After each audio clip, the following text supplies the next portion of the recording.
African people, listen, people you may know, come together on Dali's show.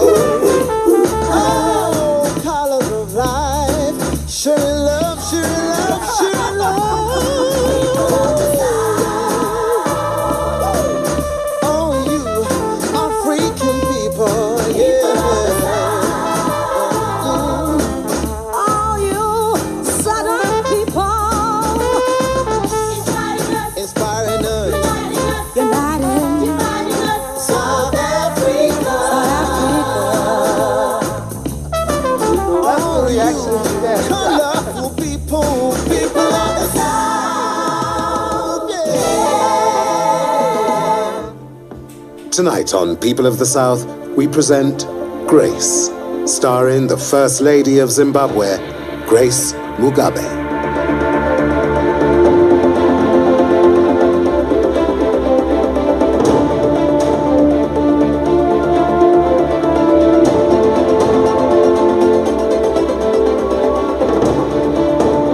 Our special guest tonight is born in Benoni, in South Africa, where she stays until the age of 5.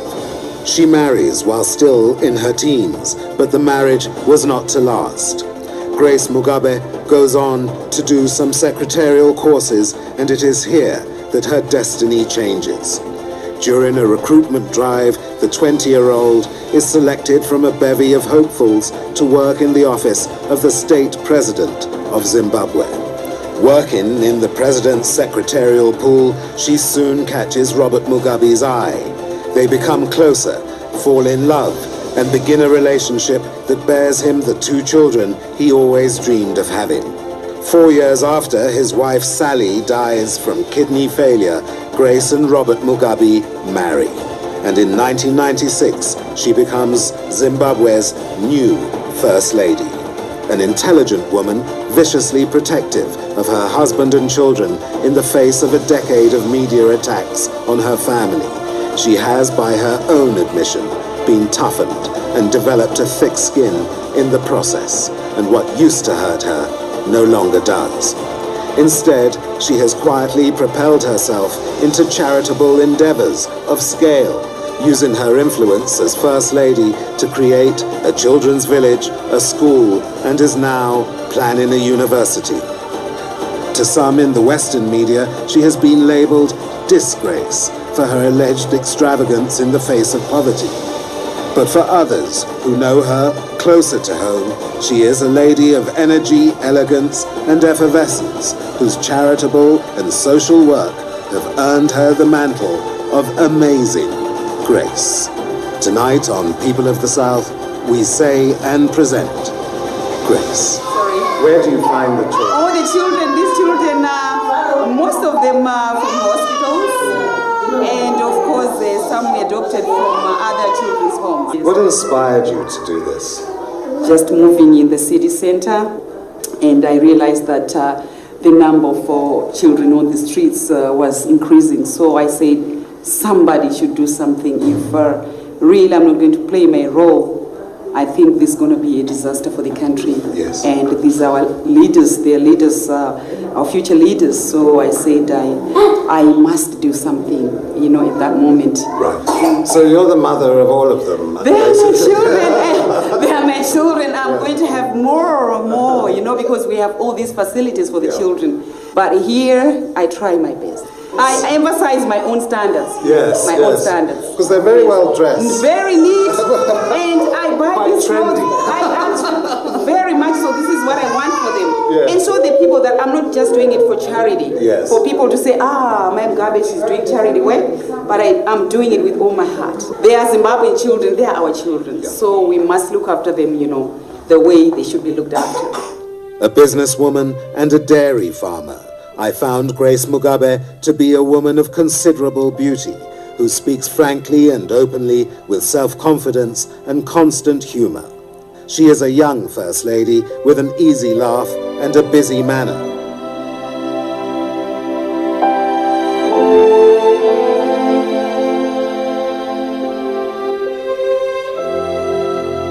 Grace Mugabe dedicates a serious amount of her time to the children's village she created. I sat down with her to talk about life with the president and asked her how she became President Mugabe's personal assistant, lover, and wife. I had done secretarial studies, Yes. and then I got a job because they, from the president's office, they would come to colleges scouting for, the top flight secretaries. So Yes. I was happy, lucky to be one of them, to be selected after the interview. So Right. we started working together, and, I worked in his office for a long time. Did you, on a personal level, think the Prime Minister's a fairly attractive guy? I actually, at that time, I looked at him as a father figure, to tell you. I did not think at all he would even look at me and say, I like that girl. I least expected that, honestly. How did that happen? How did romance blossom? Just like any other man, he just started, talking to me and asking me about my life. Were you married before? Things like that. But I was just saying, he's my boss. He must ask. He's just interested to know more about me. And I didn't know it was leading to somewhere. But you yourself, did you get a bit I was quite a shy person. Very shy. But you still must have... Even if you see my daughter, and my kids are shy. Oh, yeah. I'm telling you, they're very shy.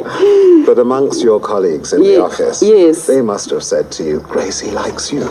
No. They didn't see that. Really? He's, he's not a person who would, show it. So they didn't actually know that at all. Whilst love blossomed between the couple and children followed, Robert Mugabe was still married to his late wife Sally, who was terminally ill at the time. You were both Christians. Yes. And he was still married to the late Sally Mugabe. Yes. Was it not, did you not feel a bit guilty? I felt a bit, uncomfortable. And so I talked to my sister about it. Yes. And he ended up calling his sister, who is late now, Tete Sabina. That's right. And my sister, because I was actually saying, no, I don't want to really get into this kind of relationship. You're married. So he called my sister and his sister. We talked about it and convinced me. So things started. Did the two of you ever discuss, Sally knows, what is she feeling? He told me that they had discussed it and they were sort of agreeable one way or the other. They discussed that. Of course, she knew I was there. She knew the children were there.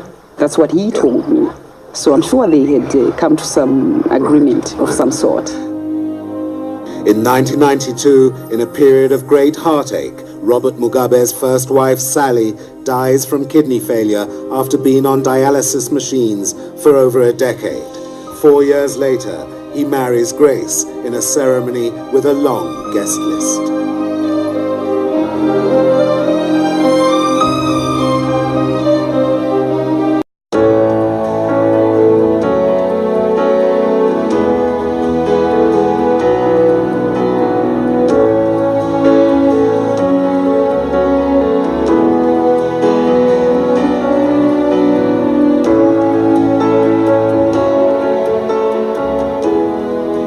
When you did decide to do it, you did it big, did you? I don't think so. I don't quite have really the good memories or best memories of my wedding because I think there were too many people. How many attended? They told me there were about 40,000 people. Yes, the road was just jammed. And the priest even did not arrive in time because the road was jammed. Didn't that spoil it for you a bit? Wouldn't you have preferred a small, intimate... Yeah, that's what we wanted, but everybody, when they heard that the president was going to get married, everyone wanted to see for themselves, witness for themselves. Was the cost of this 40,000 feeding? No. The feeding of the 40,000 was that prohibitive? It wasn't that astronomical at all. Yeah, it was quite a modest wedding, to tell you the truth. Really? I don't even think some people even ate food. I see. Yes, because some just came uninvited. They would get crashes, so Did you find that the press, in meeting you for the first time, Yes. were equitable with you? I should think so. Locally, yes, I think they were equitable, but they started writing about all this rubbish about me, you know. There's this English proverb that fling enough dirt and some will stick. And I think, you know, because they saw me as an opponent, and, you know, if you attack your opponent repeatedly, some of the accusations will be believed by people. It used to hurt me at first. Did it? Exactly. Yeah. Yes, I would go you know, through excruciating moments that they don't know me, and all these things saying about me, I don't really do this, I'm not the person they talk about. I mean, some of them were saying, for example, as a new First Lady, you were shopping all the time on your travels. Imagine. Extravagance. Exactly, and how is it possible for one to spend $1 million in an hour? And where do I get $1 million from? I was shocked. This all started, I think, after the land reform program, because they thought that I was the soft target. They tried to say a lot of things about my husband. He has an account in Britain. He has a house in Malaysia. He has a castle in Scotland. But they found nothing. And so my husband was saying, if you ever find a needle that my wife has, take it. But I'm not really what they say I am, and I'm actually surprised to hear what some of the things they say, that she's a very lazy person, she's always eating. I don't go for all these massages, I'm telling you. I work so hard, I have no time for all these things to pamper myself. I do my own clothes, I tie my own headscarf, and they say I buy it, but those are very cheap fabrics I buy, and I tie my headscarf. What would you say is the most in a day you spent on clothes? On clothes, I'm not always buying, but what I do, certainly, I buy fabric. Right. The fabric I buy is not that expensive. And then I sit down, I design my own clothes. I actually design my own clothes, and I give somebody to make. I also make some. Yeah. But First Ladies do enjoy Harrods and Knightsbridge and places like this. And you know what? It's one place that I've never bought an outfit. Harrods? The only thing I've bought in Harrods, almond nuts, because I eat lots of almond nuts. I want to eat, you know, healthily. So, okay. So you go into Harrods, you buy almond nuts. Yes. And I go out. Later. They say she's bought clothes worth £1 million. That's crazy, isn't it? You know what? If you have a child and you're beating them every day, they will develop a thick skin. So really, they're thinking that they're hurting me, but I've developed a thick skin. I don't even care. My husband says, no, you know, ignorance is bliss. Don't read that. Why do you read that? Yeah. In the early days, it hurt, obviously. Of course, because I was new in it. And this lady had written a book that... Heidi Holland. She had written a book she entitled Dinner with the President, and she was granted an interview with the president, and only to go away and write a lot of nonsense about the president, all lies. I don't understand. Did she write about you as well? She did. She's the one who was writing that I'm always eating.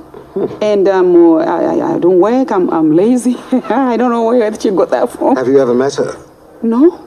Would you like to? She's dead. Oh, is she? You mean to say you want me to die and meet her in hell? I don't think I'll go to hell.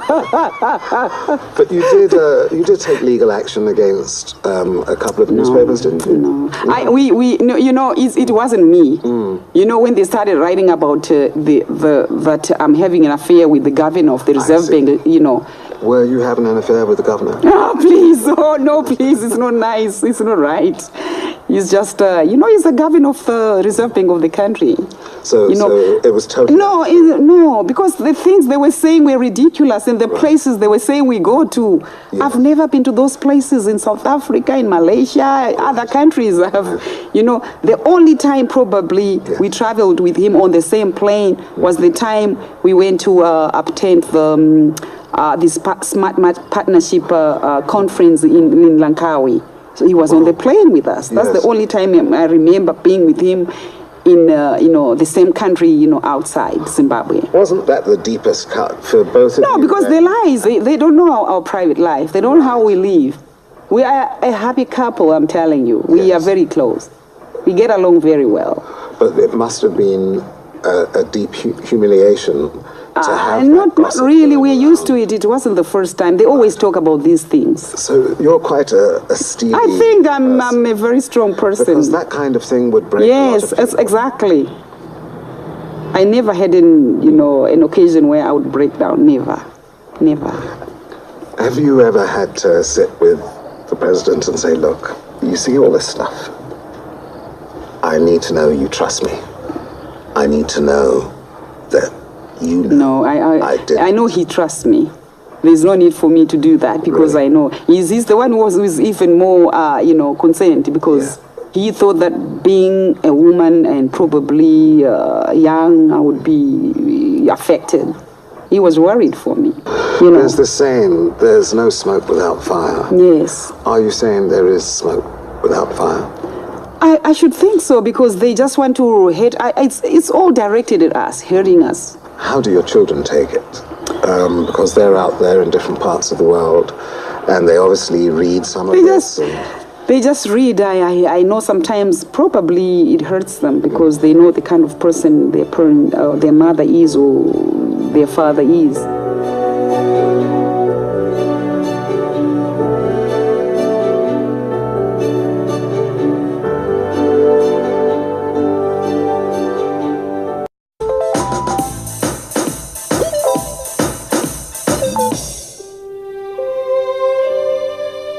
Welcome to Grace Mugabe Junior School.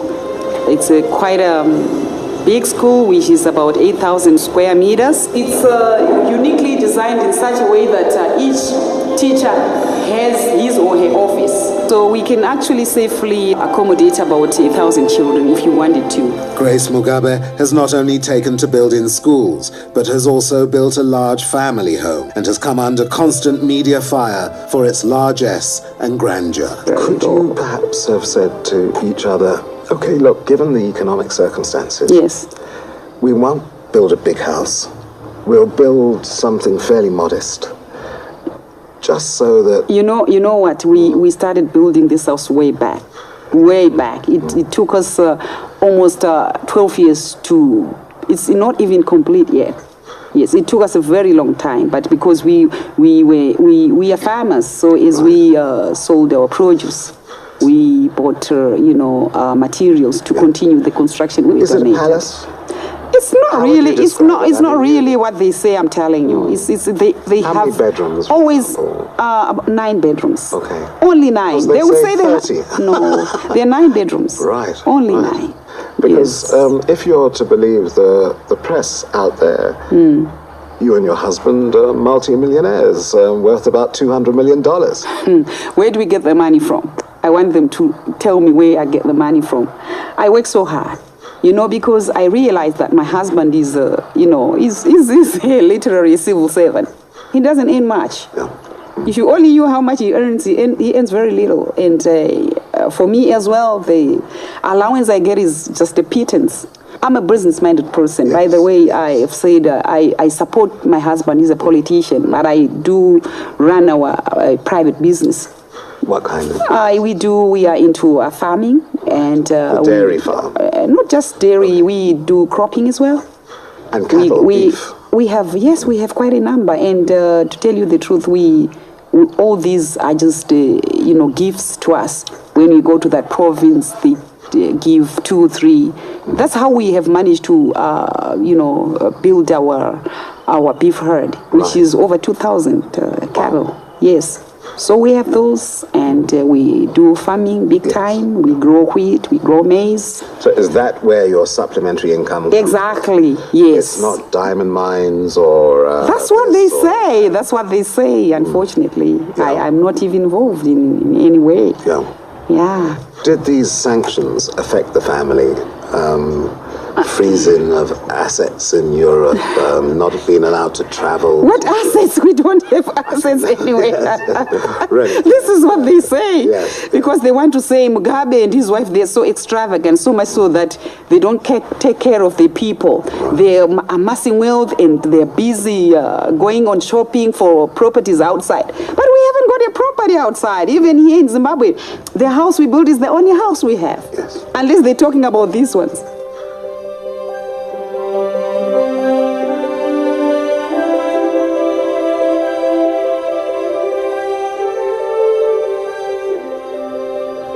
What do you love most about your husband? When he talks, and he's a person who is very articulate and very confident, and I think I love that. When he's even when I'm with him, you ask something about a subject, you want him to elaborate. He's so good. Some people say he lacks emotion, that he's very insular in terms of his emotions, doesn't let them out. No, I think it's more that he's a very cool person, collected, he's unflappable, you see. Is he? Yes. Yes. So even by you can't flap him? I have said before, we live normally, just like any other couple. We sometimes, if our disagreements is a couple, so all these things that happen in your family, they also happen to us as a couple. So you have rows. Exactly, we do, yes. He's saying, I want this, I say, I want that, and I think he thinks I'm very tough too. I think he's a very, surprisingly, he's a quiet person too. He's very quiet, so I do most of the talking. If you could, yes, capture the attention of all those people who have read all kinds of things about you in the West. Yes. What would you say to them about the real Grace Mugabe? It's probably a bit difficult to convince them because I don't think they don't know what I do here. Because, of course, a lot of even white people in the country have visited. And one white lady, she comes here to do all these, the flower beds, planting. She says, First Lady, you're doing a fabulous job here. So I feel that I must be part of it. So she comes here. They certainly know exactly what I'm doing. But they don't want to actually... portray a positive image of me. I must be a very bad person, being Mugabe's wife, who is supposedly a cruel person. So he married also a very cruel somebody who does not care about the poor. But really, I am a person who is, as I said, who is hardworking. And when I do the work, I do it honestly. And I'm not doing it, for me to get publicity as such, but I do this, because I always say I've been really privileged to be the person I am, the first lady of the country, and so I just say that I'm using, my position to actually benefit, these less privileged children in the country. So I am a person who wants to work for her country, and I think I'm not that kind of person who is devoid of love. And you can see, what the kids actually do when I get to them. They love me so much, I think, and they are not forced to love me. They just feel that she's done it for us, and they just feel the love when I get there. So I'm trying to use this position to, better the lives of other people. Yes. So for me, it's a privilege. I'm very happy to be who I am today. I know you can't say everything must be spot on, everything must be, as I would have wanted things to be. But this is life. Life is like that. It's ups and downs. So I always tell my husband that I'm very grateful that you chose me, for your first lady, and I am, and when I work, I'm complimenting what he's doing, what he has already done for the nation, and so I'm fortunate to be who I am today.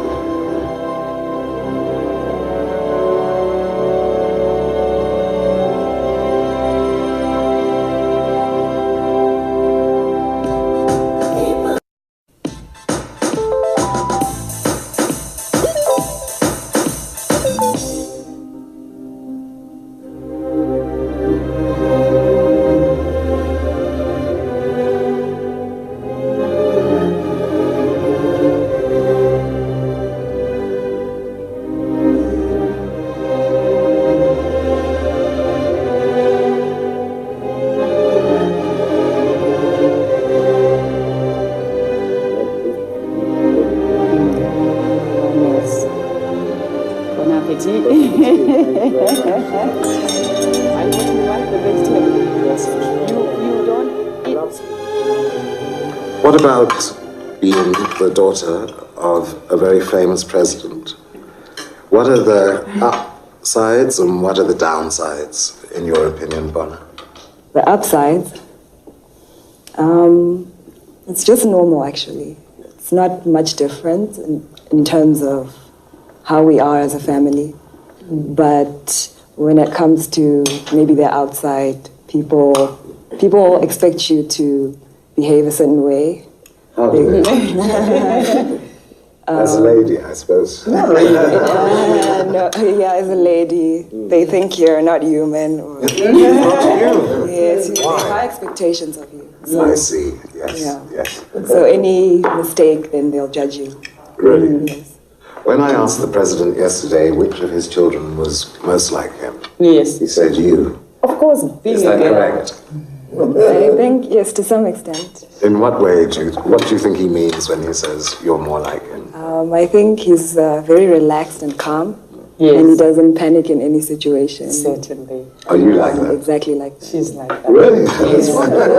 Yes. Very, very, very composed. Very composed. Right. Yes. And what do you see as the mum when you look at Bellamy? Bellamy has his father's looks, but one thing that I really want him to do is to concentrate more on his studies.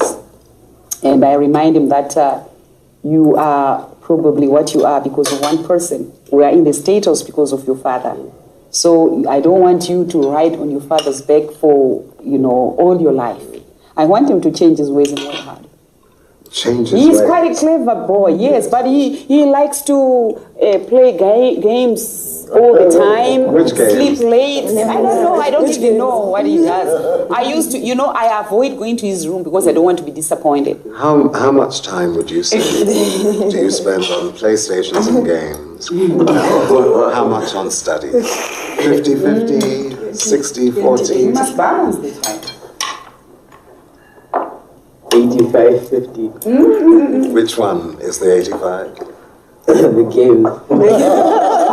How many minutes did you say? 85%. 85%. Okay, be honest. On Yeah, games, yeah, huh? you know, it's He says 85%. 85% of his time.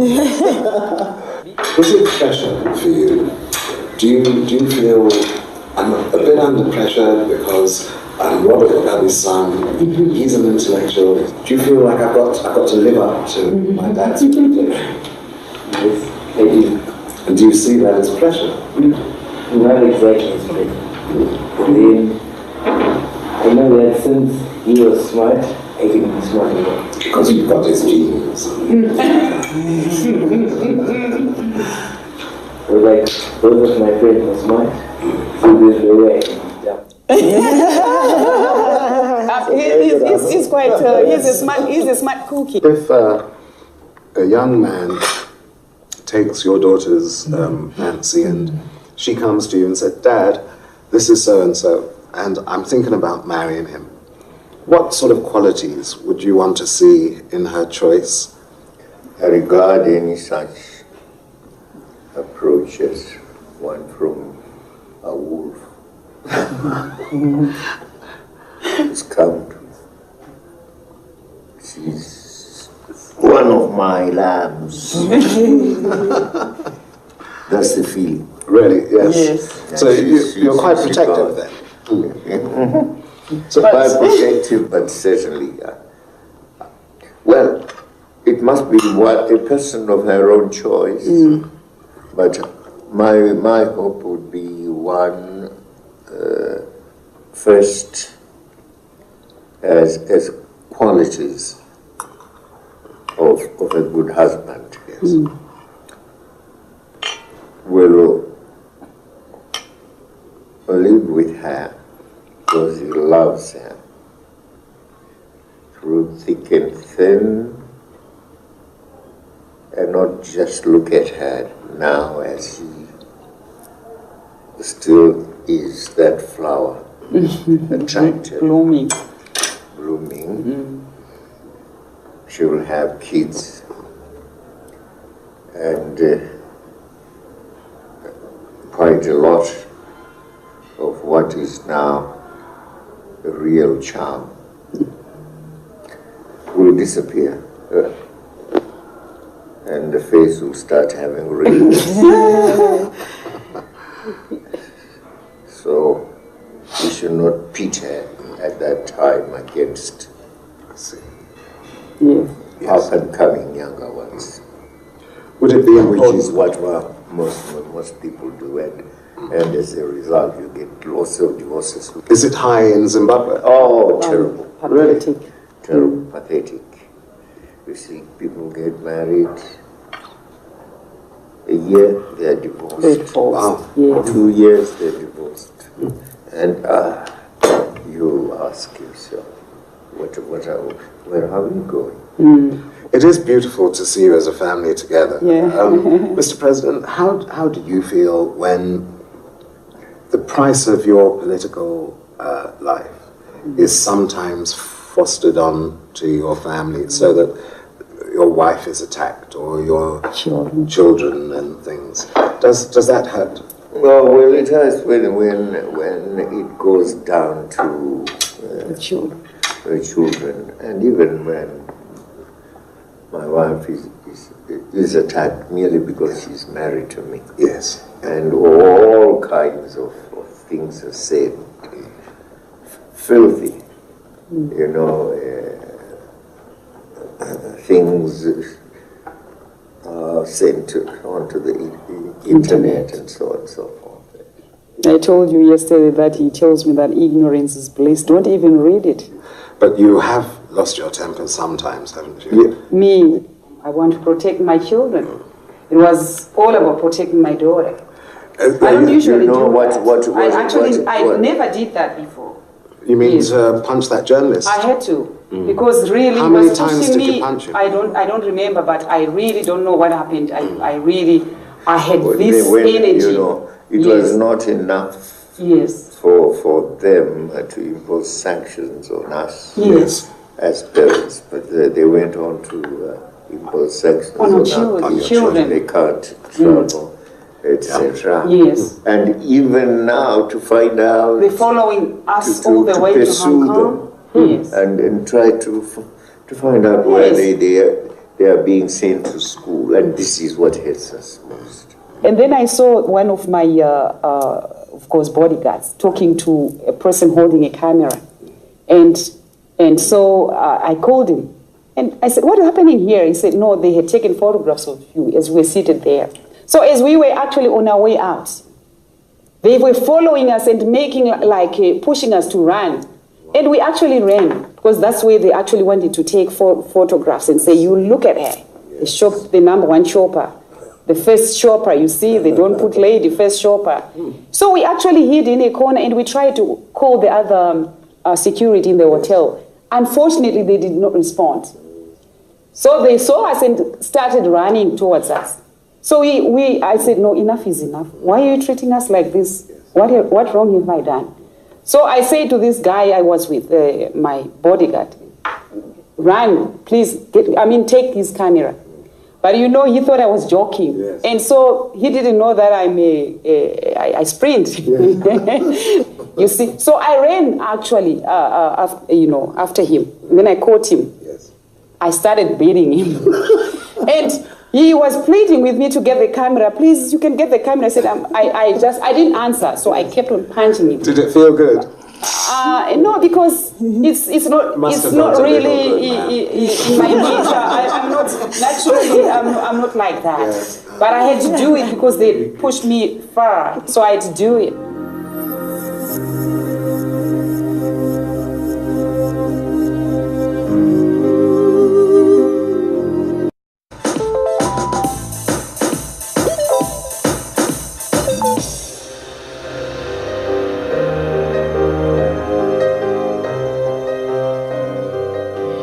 Donna, would you tell your dad, not me, but to him, tell him why you love him so much?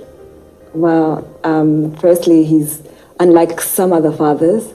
You have always been there for me, whether it's emotionally or even financially. He's always taken care of us. I have everything I need, not one day have I ever had a problem with him. Your nature is what I love the most, I think. You're a very calm person, as I said before. You're well educated, you're a strong person, and you always fight for what you believe in. Yeah. And that's what I love the most. And would you tell your mum why you love her so much as a mum? What makes her special? What makes you special is that when you're younger, you feel like, I felt like you were tough, a bit too tough. But as I got older, I realized that it's actually better for me, because now I'm a very grounded person, and I will also be just as strict with my children, because it pays off in the end. Mr. President, would you return a compliment and tell your daughter? I really love her.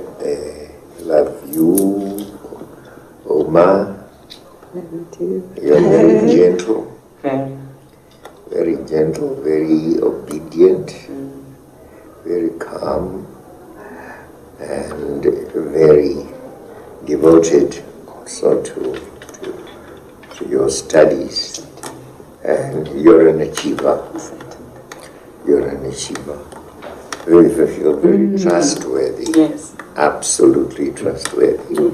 You really ask for gifts. And it is on those just very, very rare occasions that you surprise me with a request. Yes. And of course, I always Like the boys.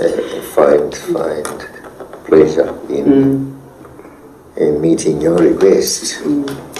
And so on. But I mean, tell your dad why Daddy is so special to you and what you love about him. I love the fact that when you're eating all the time, he doesn't eat without asking, have I eaten? Have I bathed? The fact that he comes to my room, he comes to say prayers with me.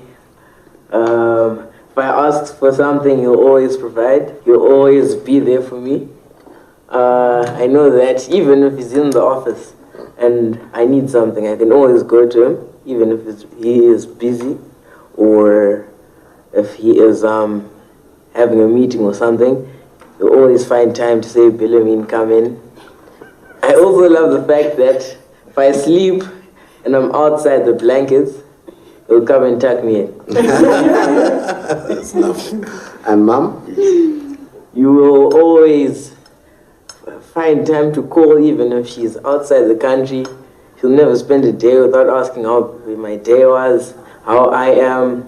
If I'm sick, she'll be the first person to do anything to provide medicine. And she helps me with my books.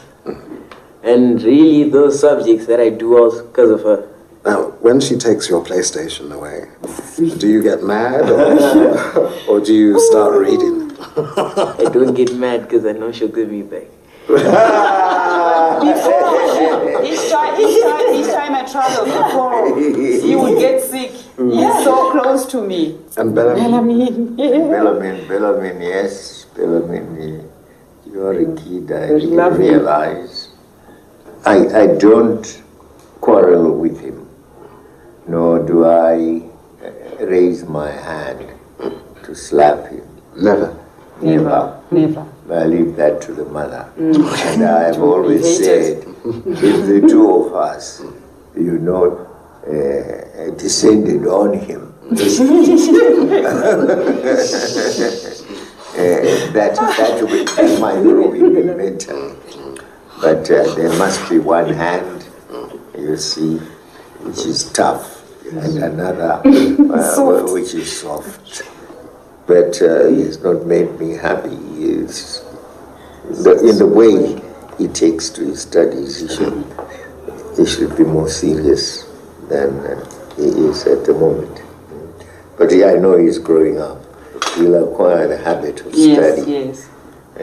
But he must start to acquire it now, to have it now.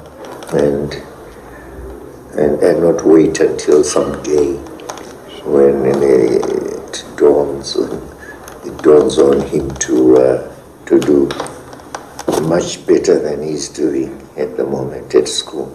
Yes. Would you take your husband's hand? Yes. Because when you think back, it's been almost like a Cinderella story, hasn't it? Sure, yes. And your life took off. Yes. Would you take your husband's hand? Yes, he doesn't want me. You know what, I've always, every day, I'm one person who speaks openly. I always tell my husband how much I'm grateful, to him. So would you tell him for us now? For him having chosen me as his, wife. You're very, loving, you're kind, you're generous. You kind of like you've brought me up, and you know that I appreciate, everything that I've been able to do. It's because, it's not that because I am a well-organized person or I am good at planning, but I've used the position, being the first lady of this country. I've tried to use it to, benefit, the less privileged in this country. Whatever I do it to complement the work you're doing. But I'm really happy to be your wife, and I feel blessed to be part of your family. Mr. President, would you take her hand and tell her why you still love her and what she means to you? He likes my hands. He loves them. I always, handle her this way. Yes. I made a choice, and she knows it. When I said I wanted to marry her, I said to her that from that moment on, if I had any girlfriends, I would leave them. And that's what I have done, to recognize you and you alone as my partner. Whether you believed it or not, but that's what it has been. And I have valued the transformation that you brought to my life, and the kids that you gave me, the happiness that they brought, is the happiness you brought. And I've remained very grateful for that. And that is why sometimes when perhaps you tend to be angry with me, or perhaps I have not acted as quickly, as urgently as you thought I should on certain matters, I have not reacted. I've just kept quiet and allowed your own anger to wane. Yes. And this is how we have lived. Certainly. And I do hope that we will continue that way, and that our children also benefit from our oneness. Yes.